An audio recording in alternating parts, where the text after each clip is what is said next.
The morning in Warsaw carried a weight of unease, one that seemed to echo through the very heart of Poland's capital. President Karol Nawrocki stepped into the National Security Council with deliberate determination. His arrival was not simply a matter of protocol, it was a visual declaration to his people and to the world that Poland stood ready to confront an escalating threat.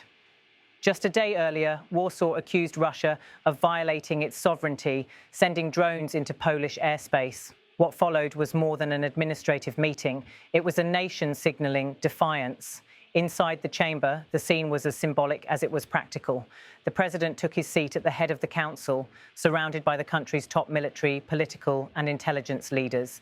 Every official gathered carried the weight of responsibility, representing Poland's effort to respond swiftly, strategically and in unity. The issue on the table was urgent: how to defend Poland's skies, how to safeguard its borders, and how to answer Moscow's latest provocation. The atmosphere was unmistakably tense. Poland has long warned that Russian aggression would not stop at Ukraine's borders, and now Nawrocki's words drove that message home. He described the drone intrusion as a provocation meant to test the alliance's defences. His statement was pointed, aimed not only at Moscow but also at Poland's allies. It was a reminder that NATO's eastern frontier is not a distant battlefield. It is Europe's immediate reality. Across from the president sat Prime Minister Donald Tusk, embodying the civilian government's role in the crisis. His presence underscored that this was not merely a military issue, but a political one with implications stretching far beyond Warsaw. Together, Nawrocki and Tusk projected unity. Their message was simple: Poland will not face this alone. It will seek and demand solidarity from NATO and the European Union. Around the table sat Defence Minister Władysław Marcin-Kosiniak-Kamysz and Foreign Minister Radosław Sikorski.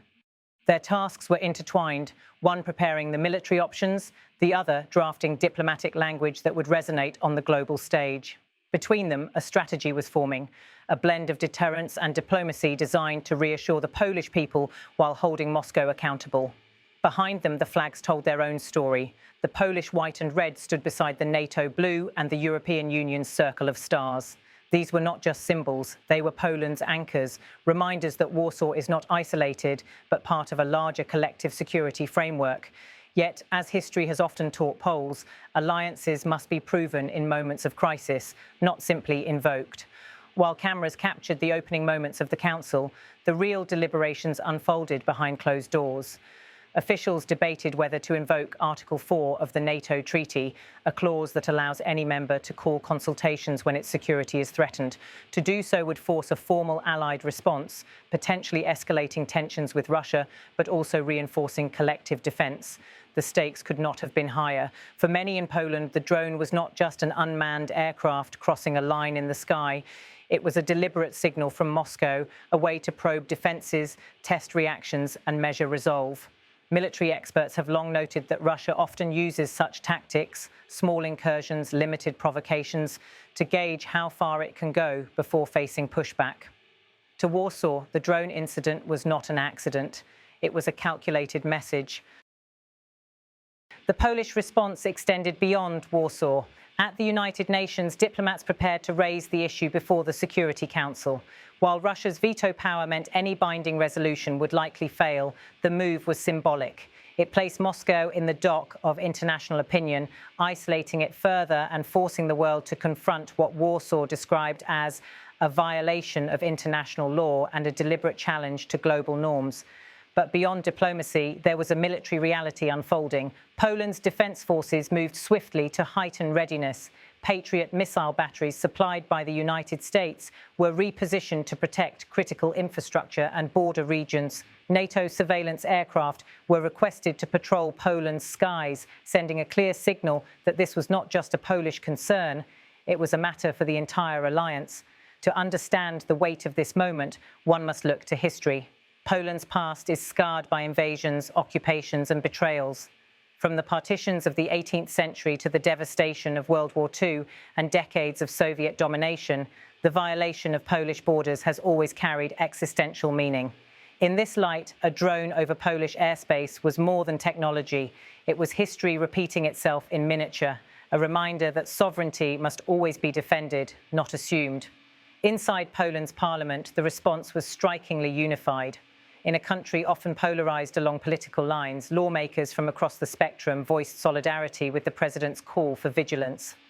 Analysts noted that moments of national security crisis tend to consolidate political unity, at least temporarily, and in this case, unity was more than symbolic. It gave the government a stronger mandate to act decisively. For NATO, however, the challenge was delicate. Respond too softly, and the alliance risks emboldening Moscow. Respond too strongly, and it could provoke escalation. This is the razor's edge of deterrence. In Warsaw, leaders argued that credibility was on the line. If a drone intrusion could pass unanswered, what might come next? Would Russia test again with missiles or even manned aircraft? Each unanswered act of aggression, they warned, risks inviting the next. Experts interviewed by AFP were blunt. This was not an accident. It was a test, and tests are meant to measure reactions. Poland's reaction, they said, would now shape the future tempo of Moscow's provocations. The stakes were not limited to Poland alone, but stretched across NATO's eastern flank, from the Baltic states to Romania, all of which share borders with Russia or its ally Belarus. Beyond the corridors of power, public sentiment revealed a mix of fear and determination.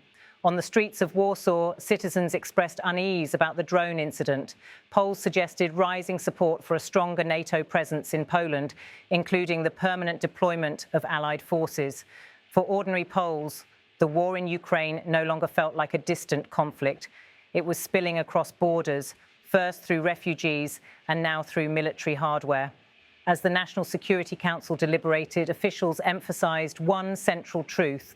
Poland is not only defending its own skies, it is defending NATO territory, EU territory, and by extension, the security architecture of the entire continent. In their eyes, a drone over Poland is not just a national violation, it is a challenge to the West as a whole. In the closing moments of the meeting, President Nawrocki reiterated his commitment to defending Poland with every means available. His words captured the gravity of the moment, but also the resilience of a nation long accustomed to standing guard at Europe's frontier. For Poland, being a NATO member is not an abstract commitment. It is a daily reality of deterrence, vigilance and sacrifice. As Warsaw awaits the outcome of international consultations, one fact is undeniable. Poland sees itself as the shield of Europe, and in that role, it will not falter. From the Council chamber in Warsaw to the halls of the United Nations in New York, the message is clear. Poland will not allow its sovereignty to be tested without consequence. The drone that crossed into Polish airspace may have been small, but its implications are vast. In the eyes of Warsaw, it was not merely a mechanical device. It was a warning shot, one aimed not just at Poland, but at NATO itself. And now the world waits to see how Poland, its allies and its adversaries will answer.